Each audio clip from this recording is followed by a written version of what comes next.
वक्त की बड़ी खबर जो है वो आपके सामने रखने जा रहे हैं। रस्सी जल गई लेकिन ऐठन नहीं गई, ये कहावत आपने सुनी होगी। ये कहावत अब ऐसे ही अतीक अहमद के साथ सच साबित हो रही है। अतीक अहमद से पूछताछ में शामिल एक अफसर को धमकी दी है। अतीक अहमद ने पूछताछ के दौरान उसने अफसर को धमकाते हुए बोला, मुझे छूटने दो फिर बताता हूं, और गद्दी क्या चीज है ये भी तुम्हें दिखा दूंगा।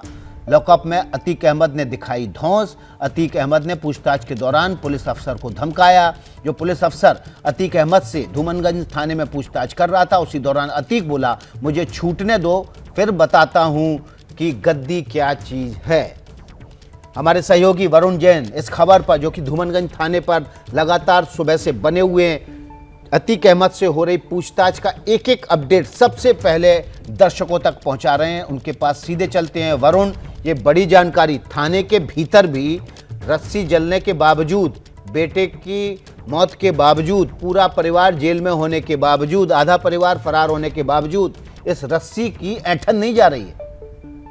बिल्कुल विकास, आपने सही कहा कि रस्सी जल गई लेकिन ऐठन नहीं गई। कहीं ना कहीं जिस तरीके से जो व्यवहार है वो अब अतीक थाने के अंदर इंटरोगेशन के दौरान कर रहा है, वो यही दर्शा रहा है। क्योंकि सूत्र हमें इस बात की जानकारी दे रहे हैं कि आज लॉकअप के अंदर काफी अजीब बिहेवियर अतीक कर रहा है। पुलिस वालों के साथ काफी बदतमीजी की, कई बार उनके साथ बहस भी करी। लॉकअप के अंदर ही जब वो लेटा हुआ था तब उसने एक पुलिसकर्मी को देखकर ये बात कही कि मुझे छूटने दो फिर बताता हूँ कि गद्दी क्या चीज है। तो कहीं ना कहीं सदमे में भी आज अतीक काफी नजर आ रहा है, क्योंकि उस सुबह से ही पुलिसकर्मियों से गुजारिश कर रहा था कि जो मेरे बच्चे की मिट्टी है उसमें मुझे वीडियो कॉल से शामिल होने दिया जाए। ये भी कहा कि अल्लाह सब कुछ देख रहा है, आप लोगों को माफ नहीं करेगा, क्योंकि जो मिट्टी है उसमें शामिल होना मेरा अधिकार है। कहीं ना कहीं अतीक अब का जो व्यवहार है वो पुलिस को अब समझ नहीं आ रहा है, और जिस तरीके से उसने पुलिस कर्मियों को ये धमकी दी और ये बात बोली कि मुझे छूटने दो उसके बाद बताता हूँ गद्दी क्या चीज है, उससे साफ जाहिर है कि कहीं ना कहीं वो अब काफी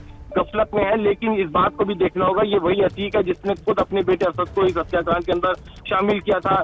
उसकी बेटे की मौत हुई है, लेकिन साथ ही ये भी उसको समझ आना चाहिए कि उमेश पाल भी किसी का बेटा था, किसी का पिता था, किसी का भाई था, और उनके घर भी जो आंसू है वो बहे हैं। लेकिन अब जैसे जैसे पूछताछ अब हो रही है, एटीएस की टीम भी उससे पूछताछ कर रही है, तो फिलहाल जांच के अंदर सहयोग करता हुआ नजर नहीं आ रहा है, और कुछ इस तरीके से पुलिस कर्मियों के सामने बिहेव कर रहा है कि जैसे कि वो उसकी मानसिक हालत फिलहाल ठीक नहीं है और वो सदमे में है। जी, तो सदमे में भी है, और सदमे के दौरान धमका भी रहा है पुलिस अफसरों को कि एक बार मुझे छूटने दो फिर बताता हूं कि गद्दी क्या चीज़ होती है। और परसों भी आपने देखा था कि जिस वक्त कोर्ट की पेशी से लौट रहा था तो किसी व्यक्ति के अपशब्द कहने के बाद अतीक अहमद ने उसको घूरते हुए देखा था और ये दिखाने की कोशिश की थी कि अतीक अहमद हूं, इस तरह की भद्दी गालियों का इस्तेमाल मत करो।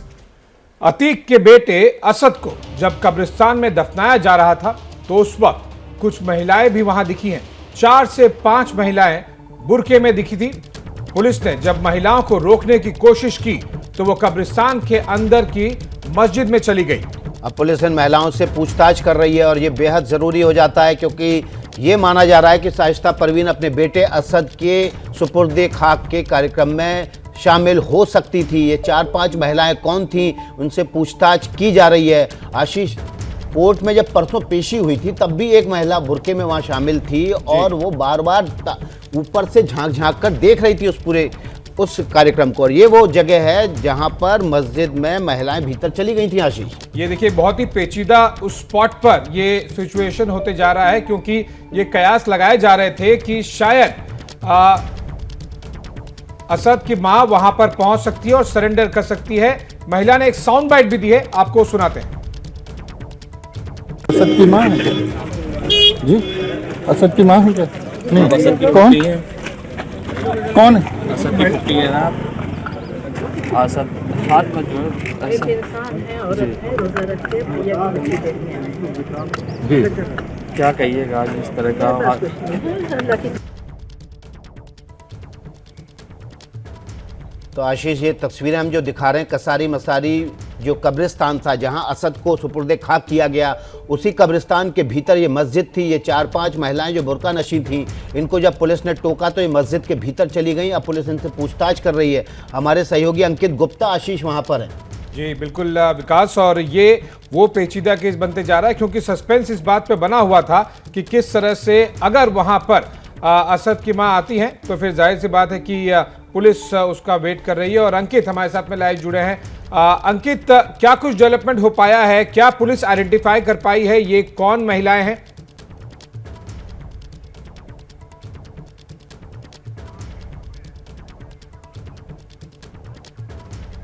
इस वक्त जो हम मौजूद हैं, जहां पर जिस गेट पर मोइन मौजूद हैं उसके पिछले गेट पर मौजूद हैं। ये भी कब्रिस्तान के अंदर जाने का एक रास्ता है, लेकिन यहाँ पर आपको एक तस्वीर दिखाता हूँ। यहाँ पर अभी जो है 7-8 जो है महिलाएं मौजूद थी, जिसमें से 3 से 4 जो महिलाएं थी वो बुर्का नशी महिलाएं थी। हालांकि अभी जैसे ही हमने कैमरा उनके पास लेके पहुंचे हैं वो यहाँ से चली गई हैं, लेकिन देखिए यहाँ पर अभी भी जो है 3-4 महिलाएं बैठी हुई हैं, ये रो भी रही थी। हमने इनसे बात भी की है। हम फिर से एक बार कोशिश करते हैं कि ये लोग क्यों रो रही हैं, क्या बात हुई है।